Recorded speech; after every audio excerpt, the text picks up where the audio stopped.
Hey guys, I'm Nick, and in this tutorial we are creating this cool looking strand flow effect that I think has a wide variety of applications for your commercial renders. Especially I thought about like speakers, speaker advertisements, and overall, like to visualize the sound pumping from that speaker. So here we are in Houdini, and this setup is pretty simple. One thing that I should mention is I am not able to share this HomePod model because it's the one that I bought from TurboSquid. I will add a link to this model in the description of this video so you can buy it yourself and use for your personal projects or whatever, or you can use your own speaker, headphones, whatever you want for this effect. So it's pretty easy to do, but there is this one trick that I really want to share with you. And yeah, I think let's go and start with our HomePod setup. Even if you won't have it in the project files, I still want to share with you the flow of like getting the Alembic file into the different parts and then working with them. So as you can see, I have my Alembic model here. I have, let's make it like this, and maybe let's turn off all the unnecessary stuff for now. So we have our HomePod, and it has this sort of infinite, some sort of a background, and we want to delete it, of course. So we go and unpack everything. So we are working with unpack geometry, and then I created this group, and because it unpacks it to the primitives, we have 14 primitives here and 14 groups. And one thing that we should do here is we wanna, in our Alembic node, we wanna set the primitive groups to name group using shape node name. And then we will have these groups which we will be using to work with. So here, if we want to target this backplate, there are two options. We can try create group, try target group plane, but some cases these groups are not named correctly. So in this case, if you don't know which part is the plane, you can just click on this cursor icon, and then you will have all your groups to highlight. So I just click on this backplate and hit enter, and we have base group number 5 because this is the primitive number. And then we can go and grab a delete node and set the group backplate here, which is our group that we just selected, and yeah, it deletes that group. So we are left with this beautiful HomePod mini. Now we start to actually isolate different meshes and assign different materials to them. We can also do something like without this, with like grouping and deleting, but because I don't know which group is what, I wanted to isolate them and work from that. So if you know that you have your group, let's say if we would have group named, I don't know, this grid mesh something, we could just, after our delete, go straight to the material, and here in the material we can select the group, but unfortunately I don't have a clue what's of these circles and planes and spheres, what's from these groups are actually like this grid.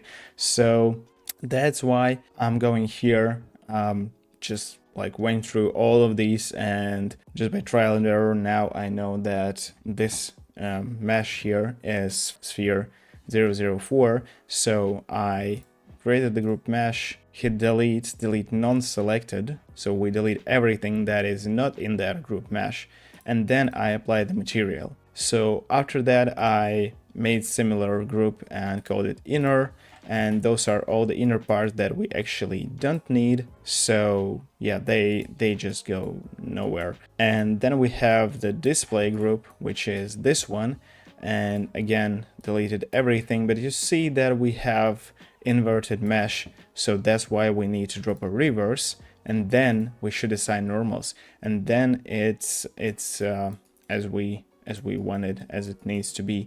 I also added UV texture because then we will apply the animated texture to this circle here. And this UV texture is basically orthographic projection. If we select Ctrl 2 or Command 2 and check the set view to UV viewport, you will see this projection here. I scaled it down a little bit and moved to the center, and yeah, then added a color, but we don't need it actually, but yeah, just in case, added that color, and of course added our materials. And I have, as we did in the previous tutorials, I can right click on UV texture, hit save texture UV to image, set it to be 2048 to 2048, select it to be PNG, and then somewhere here we can save it and use in After Effects or Photoshop to actually paint something onto our UVs. And then yeah, we have our main shell, this thingy, like our base mesh, and yeah, then we apply the material to that too, and I'm applying like different materials to all of these, and then merging all together, and everything's correct here. So that's how I proceed with the complex alembics that have different groups, different meshes, and need also different materials. Also, I needed to add sort of a glass coating, glass layer, so I just added this. Let me isolate it. So it's basically a tube, very thin tube, and I added polyfill, used quadrilateral grid, and set the deform patch to be checked, but surface and tangent should be 0, and yeah, added normals and added my glass material here. So then we also have a grid, which is just a kind of like a backplate, our HomePod, our glass, and now let's talk about the strands. So here are our strands, right? There are a few things that we should talk about. First of all, strand generation. We have our circle, which is roughly the same as the base of our HomePod Mini. And from this frame, from this circle, you can see that it's primitive type set to polygon, orientation set to ZX, uniform scale 1.3, and division set to 700. You can play with these division size, division number actually, because it's not always better to use more divisions. I tried with 2000 and yeah, went back to 700 actually, but we want to copy the lines to all of these 700 points here.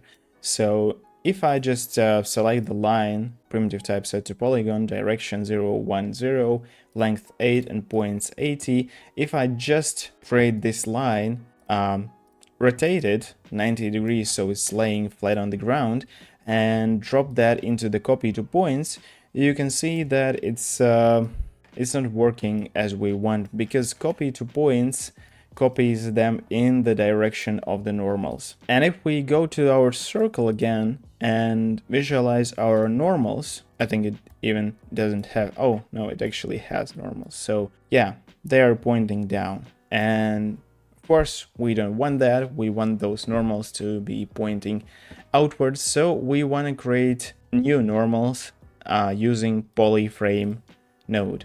Here in the polyframe node, entity should be set to points, style should be set to primitive centroid, and normal name should be actually left blank, because we just want to operate with tangents.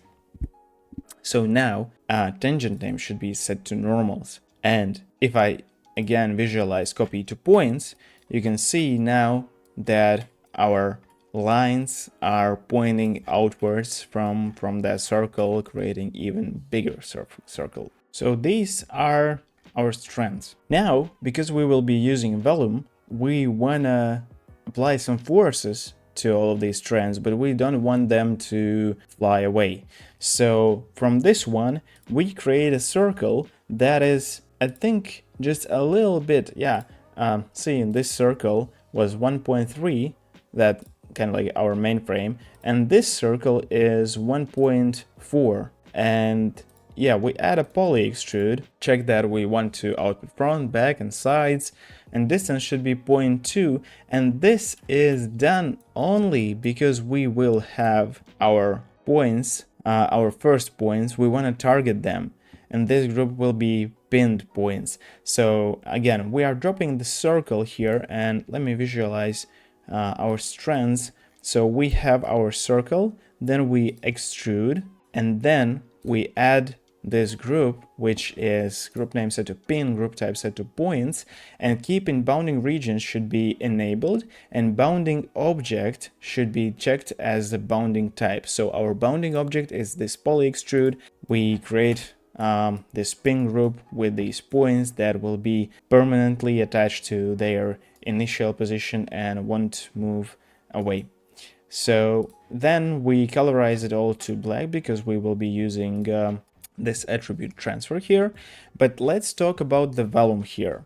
So I dropped this Vellum here. Then I think only the stiffness I set to be 0.0001. And of course, pin to animation, here pinpoints should be our pin group. And yeah, these settings are default here. So we created our constraints here. And now in the Vellum solver, I removed the gravity. I upped the substeps to be 2, constraint durations 200 versus I think 100 as a default value. And yeah, and diving inside the Vellum solver, what I've done is I added the pop wind. So I actually added the wind velocity at 0.3 y-axis. So these, all of them are going up with the time. So wind is blowing kind of from the floor. And amplitude set to 1.4, swirl size set to 0.3. As always, I encourage you to play with these values to get your own results.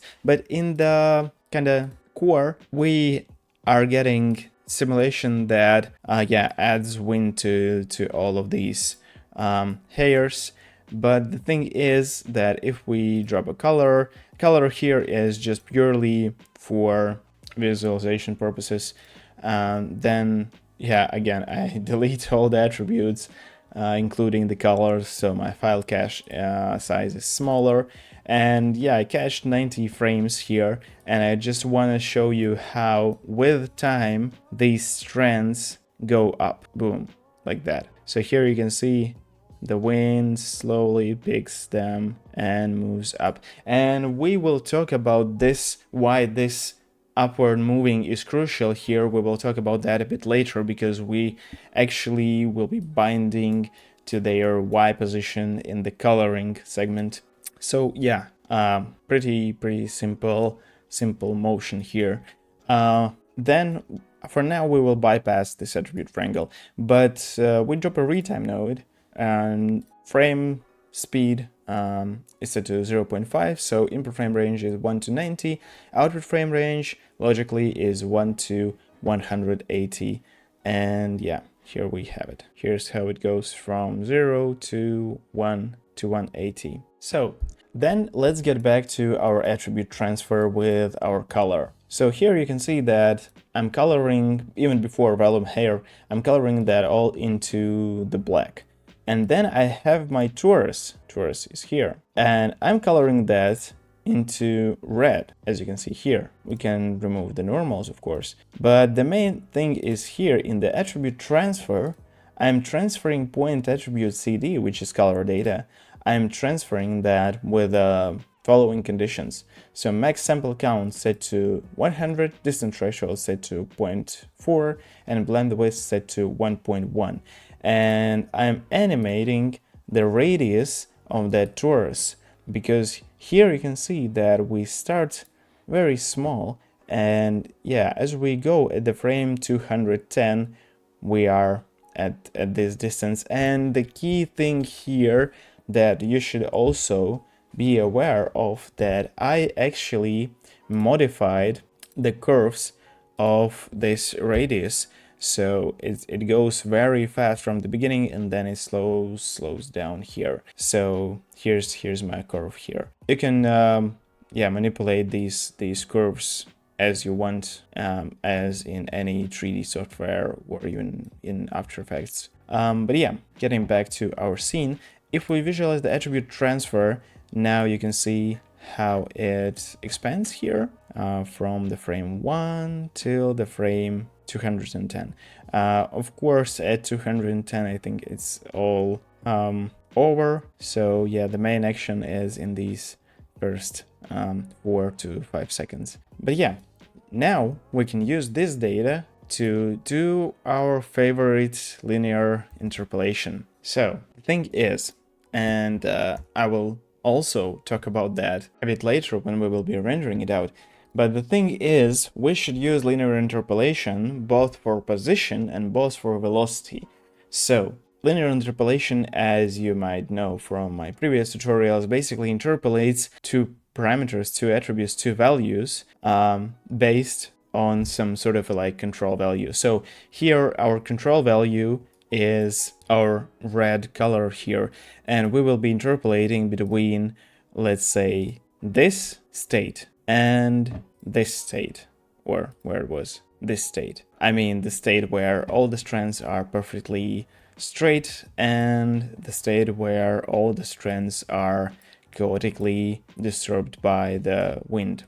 So here what we want to do is create these variables. So vector init pos, so init initial position, is equal to p, and Vellum pos is equal to the p attribute, which is position, of the first input of our attribute wrangle, and from the each point of the first input of our attribute wrangle. And first input is actually this input, so it goes, our Vellum, retimed Vellum, goes into this first input here. Not this one, which is logically first, but this first. So it goes 0, 1, 2, 3. So this is input number 1, and this one is input number 0. So yeah, that's how we can grab the position of each point in our Vellum simulation. And the same goes to the velocity. So we create the vector called initv, so initial velocity, it equals to velocity, and then we have the Vellum v, which is the velocity of each point of our first input, which is this, again, Vellum input. And then we create the float variable called value, which is equal to the red channel of our color, which is basically this red attribute, red color that we transferred with the attribute transfer. So then we make our position and our velocity to be the result of linear interpolation function. Basically, it means that at p equals lerp between init pos and Vellum pos, and it should be controlled by the variable value that we created here. So we do that for the position and for the velocity, and also for the coloring purposes, we will name this one, basically create a global attribute, which is in my case called ypos, y-axis position, and it is equal to the at p.y, which is y-axis position. And if I visualize this attribute wrangle, now you can see that we have a pretty cool interpolation going on here.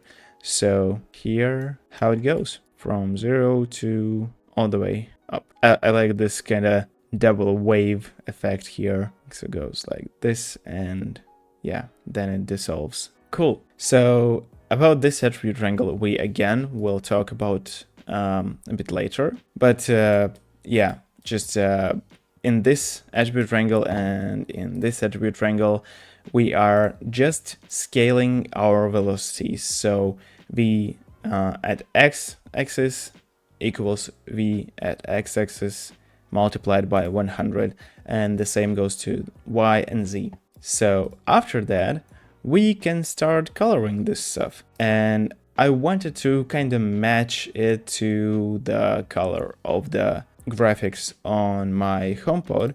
So yeah, I created this funky gradient here. But the main thing here is, so this gradient is bind to the y-axis position of each point. So main idea here is to grab this y pos and select the range. In my case, and in your case it will be different, but I'm targeting everything from 0.1 till 0.55. And I think it's time to fire the renderer and show you how different these values will be if we, and of course we wanna, select everything and finally render out.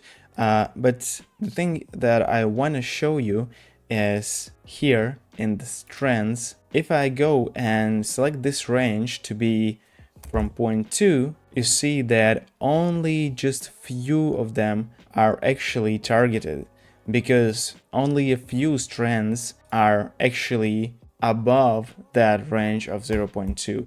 And again, if I change this range to be from 0, you can see how many strands are targeted here.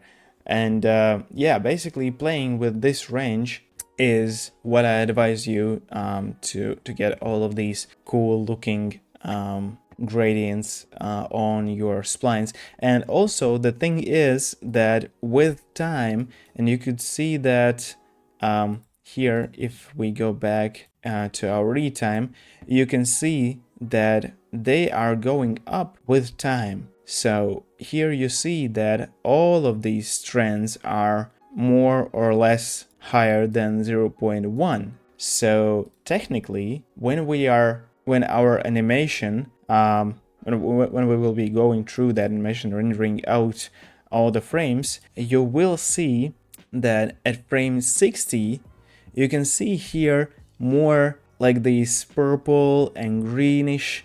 And if we start with a frame, for example, 18, you can see more of this color, this blue, and this green. And that's because here they are just in the, just a little bit above 0.1.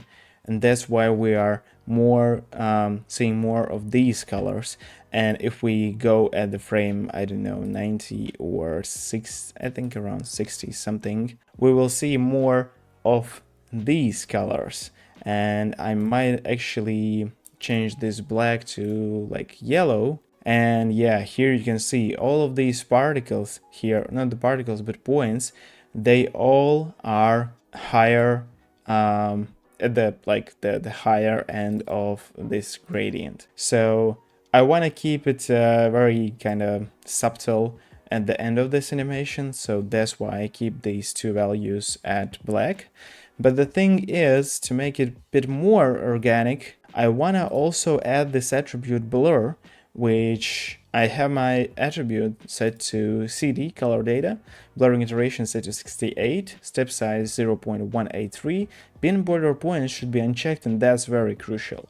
So if I visualize that attribute blur right now you can see that really organic, beautiful blur. And yeah, that's it for the strands. But here's the thing that I want to talk about, and this is really like a killer feature to me. So I added a motion blur, right?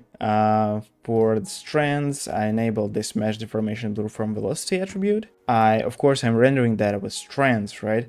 Redshift OBJ, strands, render object as strands, strand type cylinder. Yeah, other things are default, I think. But yeah, the main thing is if we go here into our Redshift ROP, we go to the Redshift and we hit that advanced button, and here in the motion blur, I enabled motion blur, enabled deformation blur, instances blur, deformation particle steps set to 2, transformation instances steps set to 2, start and end are default. But here is the trick. So this is looking that like a gas sort of something, has a really blurry look, and this is only because we have scaled our velocities. So if we go back to strands and we bypass this one, now you can see how boring it looks. It's like really boring. And the thing is that because we have retimed, we check the scale velocities, and to be honest with you, I don't think that it changes a lot, because I have tried without scale velocities and with scale velocities. But the main thing is here with the scaling velocities part in this attribute wrangle, because if I visualize it right now Now you can see how beautiful they are, and this is basically also why we needed to also linearly interpolate our velocities, not only positions, because if I uncheck it, we don't have any data about our velocity, and our motion blur won't work. Here we can, I don't know, maybe experiment and set it to be like 10 something. Yeah, like 10. Yeah, 10 is not that cool. We can try maybe something around like 300, and it might be an overkill. Yeah, 300 is an overkill, at least to me. But 100 should be actually, yeah, that sweet spot that I really accidentally hit. Yeah, so also you can experiment with different gradients here. We can try this gradient, or maybe, yeah, something like this twilight preset. Yeah, lots of different possibilities here that I encourage you to explore. So now, when we talked about the motion blur, I think I can delete this patch here when we talked about it already, and of course I will add titles here. But yeah, we will need a glass, I think. Let's add it. We can talk about texturing, and we can talk about lights. Oh, and also cameras. So focal length set to 80, resolution vertical for the Instagram Reels and TikToks and all that stuff. Yeah, both of them. That's it basically. So lights. One HDRI Brown Photo Studio, which I used in, I think, last 10 tutorials. I don't know. I'm just in love with this HDRI, and the saturation set to 0. I don't want any sort of these brownish tints on my product. But if I remove the strands, you can see, and yeah, maybe I should remove a bit of roughness to my grid. But yeah, it's a decent light, you know. It's very neutral, very, yeah, like that. It's very decent neutral light. That's all I can say. For the materials, grid material is just black material with a roughness. Strands here. So particle attribute lookup, we want to pass our CD, our color data, and let's enable our strands. So we want to pass it to the diffuse, roughness set to 0.529, and we also want to pass that color to the emission, because we want them to glow a little bit. Because if I remove the emission, you can see it gets a bit boring, you know. If we have too much emission, it's getting too much. Or actually, no. Actually, this one is cool, but yeah, let's keep it at 1. So I want to talk about the mesh materials here, and then for that I wanna, yeah, this one looks also cool, I think. Yeah, not bad. But yeah, I wanna talk to you about the glass and this material here. What we have is procedurally generate materials. We go to the camera 1. I will sacrifice that perfect angle, but yeah, just want to show you close-up shots of this grid here, really close up. So this grid is kind of like a woven, or I mean, it's stitched. This grid is stitched. So yeah, I just made a material which is black color, roughness set to 762, and then I added this bump map, which is very small noise, this RS noise set to fractal. All the like fractal turbulence noise settings are default, but for the coordinates I upped the scale, so I made this noise much smaller, and noise scale is set to 0.06. It was, I think it was 1, which was extremely unnecessary, extremely much noise, so 0.06 is a good option. And you probably can see that I have applied that same noise, but it's a bit bigger to that shell material that you can see.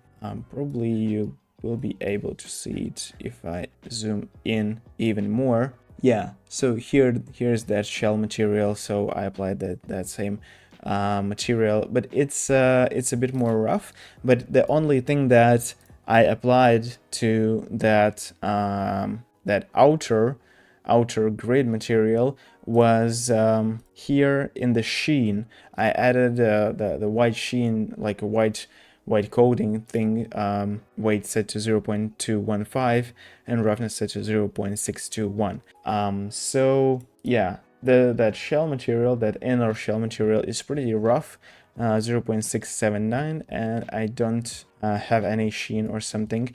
For the glass material, it's just a preset, just the glass preset from the Redshift. And for the display material, which is very cool, which I mean, I found that on YouTube. I don't remember the channel, but yeah, it's nothing secret. So basically, I had my project in After Effects. Let me just get that After Effects into the window. So, and the animation here, I won't go over it, but it's pretty simple. So it's a few colors with a wiggle jiggle deformer or effector, I don't know, and a blur, and yeah, it goes like this, and the control buttons appear here. So yeah, 8 seconds of animation, nothing fancy. And I export this as a PNG sequence, and here in the texture sampler, you can see I have the serial animation F, and because I have my show sequences as one entry, and After Effects Media Encoder exported them as serial animation F001, F001, F000, F001, F002, F003, and so on. So now Houdini automatically understands that we can bind it to the frame number with three signs in it. So yeah, every frame, basically every frame, it gets a new texture to our texture sampler. So I have modified the scale just because it was like merely reversed. And yeah, and I add this texture sampler to my diffuse channel, the roughness set to 0.1, and I also added to our emission channel, and emission weight set to 1. And yeah, I think that's it. We will have our strands and our animated texture on the surface of our HomePod Mini. So I also have added a very slight zoom for our camera, and yeah, that's it. This nice little setup to end this month. Have a great end of this week. Hopefully we won't get any more these extreme heat waves. I wish everyone to stay healthy, stay hydrated, and I'll be back very soon. Bye!